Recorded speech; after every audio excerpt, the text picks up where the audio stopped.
We have a major update surrounding the second base position for the Boston Red Sox. I'm here to break down who is now the odds-on favorite to be the opening day starter at second base for the Boston Red Sox on this episode of Red Sox Digest. So let's not waste any time and get right to it. Before we do, I will say, do remember to subscribe to the channel. If you are a part of that 86.5%, again, it only takes 1 second. Scroll down, click the subscribe button. We do appreciate all the love and support. So again, thank you guys so very much. But now let's get to it again and break down the major updates surrounding the Red Sox. And will Kristian Campbell be the Sox opening day second baseman?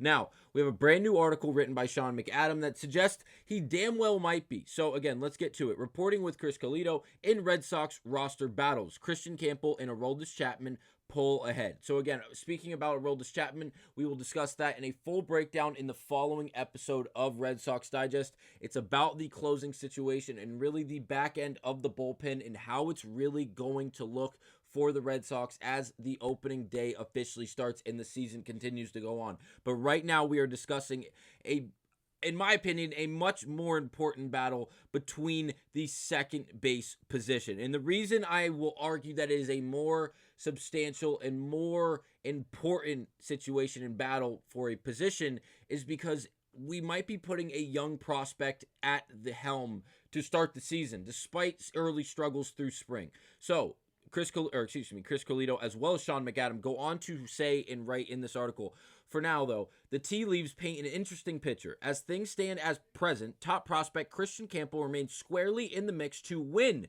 the second base job. Despite struggling at the plate so far this spring, it appears to be the favorite in the mind of the team decision makers over David Hamilton and Vaughn Grissom and others. So again, this is huge. Why is this huge? Because the other two guys that are mentioned, in David Hamilton as well as Grissom, both these guys not being labeled as the favorites leaves me to think that there is a legitimate chance that Kristian Campbell is going to end up being on this opening day roster, and not only on the opening day roster, but as the starting second baseman for the Boston Red Sox. Now, we saw David Hamilton last year. We saw him play not only second base, but really of a utility role for this Red Sox team because he was such a great, or an elite base runner, I should say, and really has such an elite ability to steal bags, whether he was pitch running for players or he was playing second baseman, shortstop, wherever you decide to put him. Because of the utility, he looked excellent, and it was a really, really big boost for this Red Sox team, which is something that I didn't think we were going to go away from. I would expect Hamilton to be on the bench and obviously on the opening day roster for the Red Sox.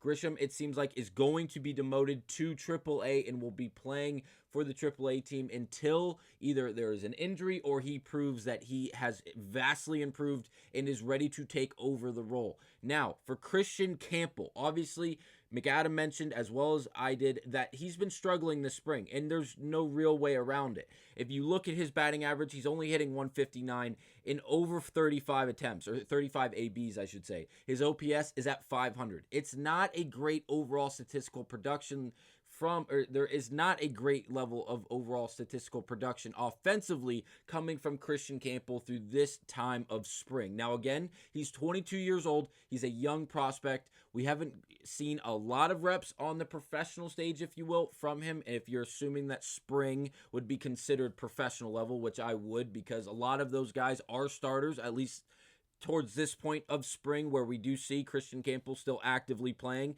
in these games. So again, I love the idea of him being on the opening day roster. I love the idea of him being our starting second baseman on opening day. But please do not jump the gun. Do not see the fact that he's batting 159 and throw your hands up, punch your screen, throw your laptop, throw your TV across the room because you're like, why would Alex Cora, why would the Red Sox organization bring up a young prospect if he's clearly not ready offensively? Well, if you look at his glove and his defensive capabilities through spring, obviously, he's been great. And it doesn't matter if he's in left field, second base, or in center. Obviously, he played center last spring, but now in this spring, through this point of spring, he's played only left field and second base. He has 61 innings at second base and a total of 33 different chances at second. He has yet to make an error, and again, I know the offensive production is what it is, but he is batting 1,000 on defensive reps in live games at second base as well as left field. He has the versatility to move around, whether it is second or in left or really anywhere else in the outfield. It seems like this young man has the athletic ability to really get the job done and cover a lot of ground and has the arm strength to really do it. But again, he's going to be the second baseman for the Boston Red Sox. Odds are he's going to be. But even Fangraphs is now has him listed as the odds-on favorite or statistical favorite to be the starting second baseman for the Red Sox. Now you see Bregman in second place at 27%, and I don't even believe it's that high. And the reason I do is really what I should have opened this video with.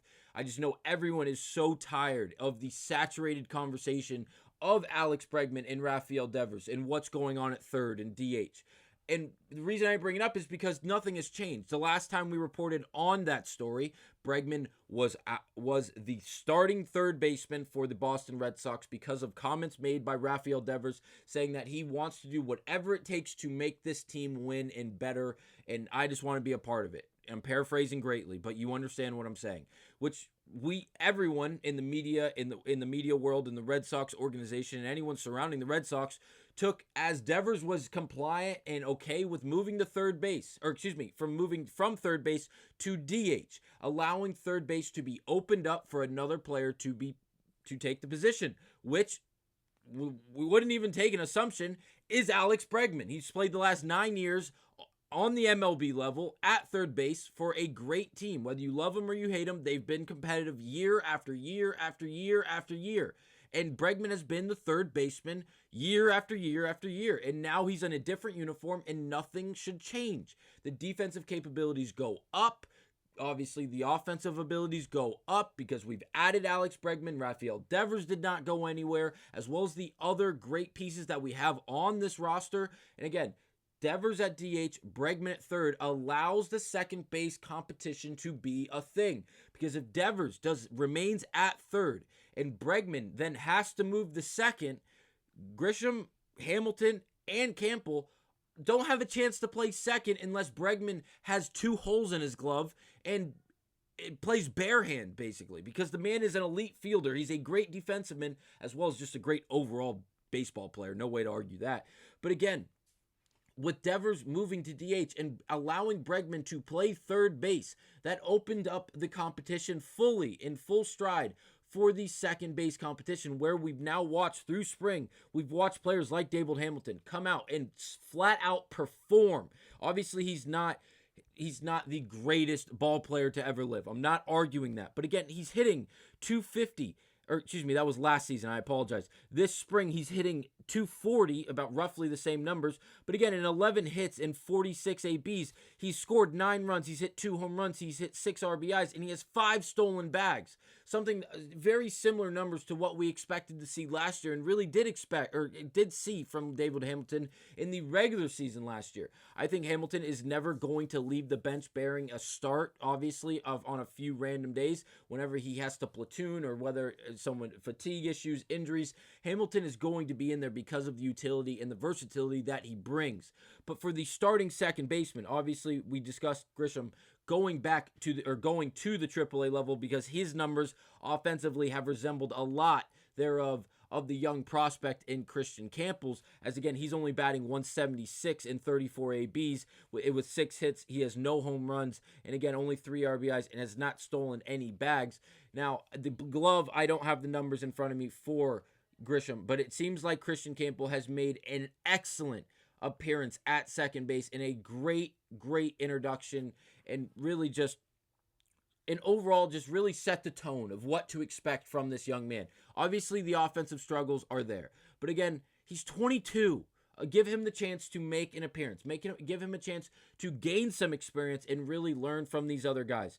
Now, we're quickly going to close out this video with the last quote from this article that we're citing from Sean McAdam and Chris Colito, because I started jumping around from stat to stat and I forgot to actually cite it. The Red Sox, however, won't make their decision based on a few exhibition games. They remain intrigued with Campbell's talent and potential, making him a strong candidate to break camp with the team.